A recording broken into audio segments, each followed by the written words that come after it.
Gaafii jaalalaa gaafatanii ga'anii namni gaafii jaalalaa gaafata sun deebisee ishii jedhee gaafa tole jedhu hin ta'uu jechuun kun akkamitti shiggirii kabbaadee miti. Naguma galgaleessitanii Fatiyaa fi Fuufoo sanii fidee jira gaa.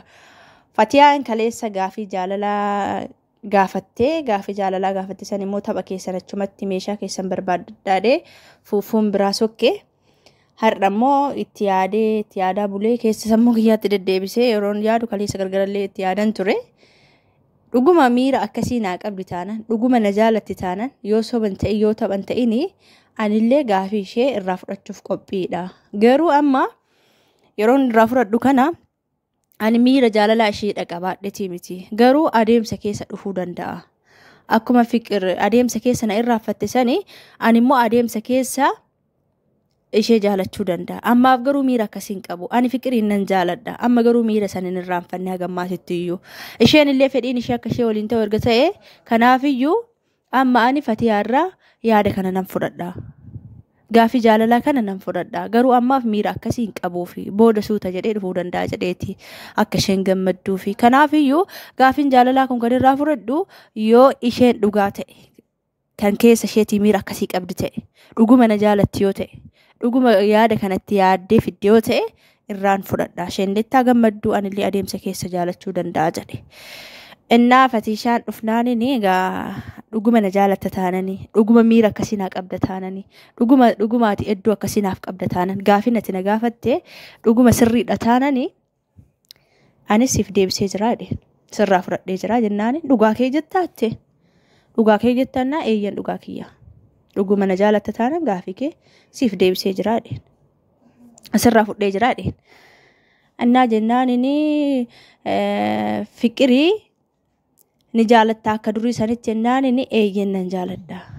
Garuu miira san keessaa hin baane. Amma kanan sirraa fudhadhu si jaaladhe yookiin miira jaalalaa siif qabaadhe osoo hin taane adeemsa keessa jaaladha jedheetanii si jaaladha jedheetanii jennaanin miira san keessaa akka hin baane maa dursitee natti himini. Ani yeroo kanatti miira ishee jaalatu san keessaa baate se'eedhaan gaafii akkasii siif dhiyeesse malee ani miira akkasii keessa yeroo kanatti jirta natti fakkaanne. Miira fiqir jaalachuu jechuudha. Innaa hanga sanitti hin irraanfanne akka hin jaaladhuun beektaatillee. Kanaafuu ishee jaalachaa akkamitti na jaalattaree jennaanin nama laphee nama tokko jaalatu akkamitti na jaalatana adeemsa keessa si jaalachuu danda'a. Ani immoo gaafii kana kan sirraa fudhuu fi si gammachiisuu fi miira akkasii siif hin qabu. Garuu miira kee kana fudhee adeemsa keessa si jaalachuu danda'a kan jedhudha.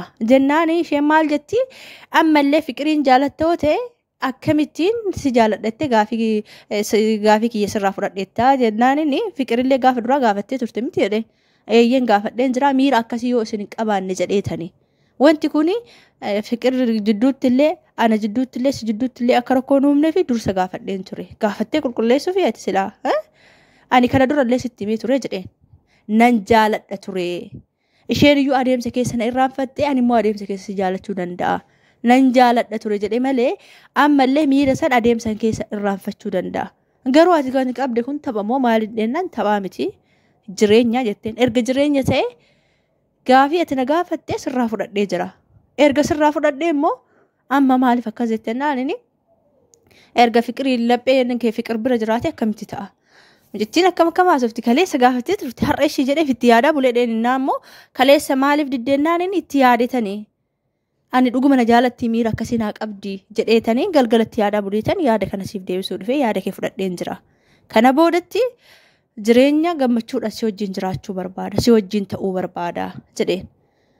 Jennaan ani immoo lapheen kee ishee bira hin jiru jedheetan gaafii akkasii si dhiyeesse malee erga lapheen kee ishee bira jiraate waan hin taanedha jetteen. Ati tapha qabde jennaan inni taphaa miti jireenya jette. Erga jireenya ta'e immoo maaliif akkas jette natti taphattani isin lachinuu naa yaaddan jedheen mataa dhukkubsatee mucaani. Kinoo akkasitti lafa dha'uu galee malee maaltu itti hafiree mataan dhukkubeedhee mataasaa qabatee gattaa'e. Innaa ergasii na biraa deeme. Tapha qabdanii jirtanis. Akkamitti erga ishee jaalattee fiqiriin hin barbaaddu na eeyyan hin barbaadu si wajjin ta'uu barbaada jennaan inni hin ta'u kuni. Erga lapheen kee ishee bira jiraati sababa barbaaddi moo akkami? Miira akkanaa qabdu erga miira akkasii naa qabaatte erga na jaalatte namni immoo jireenya keessatti adeemsan jaalala dhufuu danda'a jedheetanii walitti dhufeenya keessatti kanaafiyyuu sanaaf asirraa fudhe nagamachiisuuf narraa fudhattana lakka si gammachiisuuf miti garuu si gammachiisuuf illee ta'e garuu anamma jaalala akkasiin haa qabdanna jaalala akkasiin qabu miira akkasiin qabu jaalalli immoo adeemsa dhufuu danda'a. Inna akkamitti ishee gammaa miirri fiqirii na bira jira jettee nama lapheen nama bira jiru akkamitti na jaaladha jettee akkasitti kinoo tanumaan efiitti kennitee mucicha amantaa qabachiistee gatteechistee ergasii inni na biraa deemisiin kan qabdan tapha. Kan isin qabattanii jirtan caawataadha taphalee osoo naaf yaaddantee waan akkanaan gootan. Ani gaafa duraallee fiqirii waamii kanan gaafa miiruma kana akka jiru mirkaneeffachuufi. Mirkaneeffattee gaafattee mucaan irra shisiin jedhee maaliif diddaanchi adeemsa keessa na jaalata jettee olumaan akkas hin babbaatu. Narraa deemeen naaniin akkasittuu yoo firraari aanchi maal isheen illee jalqabdeerti fatiyaan illee fiilmicha jalqabdee jirti.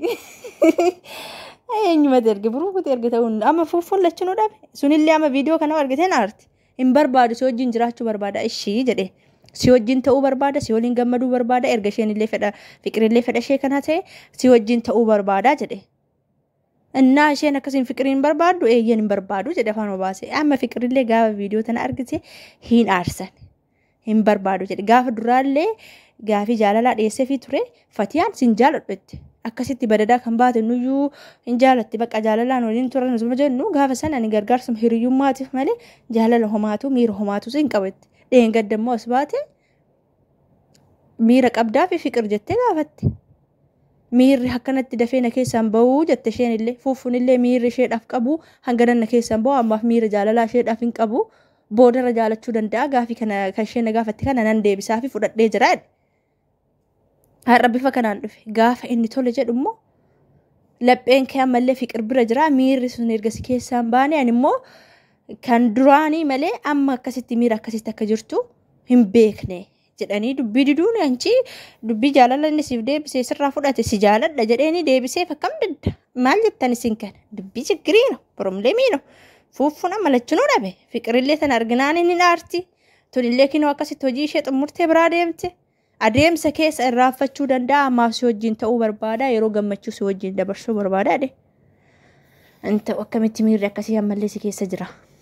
Qulqulleessi saamunaa jaaksii bitiiti mindin noosu sanas ta'e kana kan isin fidee jira fuuffuu fi fatiyaa fuuffuun aaree jira akkasitti mataa qaqqabatee lafa taa'e narra deeme dheeni kaleessa cawaata har'i immoo taphaa isin qaqqabdanii hojiin keessan taphaa'e isa fiqirin barbaadu jedhe sun fiqir ishaa immoo boru effiif deedhufti effiif pilaasii effiin baay'ate baran annaanti chiggirii probleemii fuuffuun illee lachinuu dhabe miskiina hagammaatti illee fiqirin jaalata erga isheen dabarsitee na laattee akkas godhe tunillee kinoo immoo as geettee akkas jettee biraa deemuun ammaka baqqaan irraanfata jaaksii kalooriksii bittee laphee isaa keessa qulqulleessuudha ka mindinnosu annanti hin jennee laayik godhashi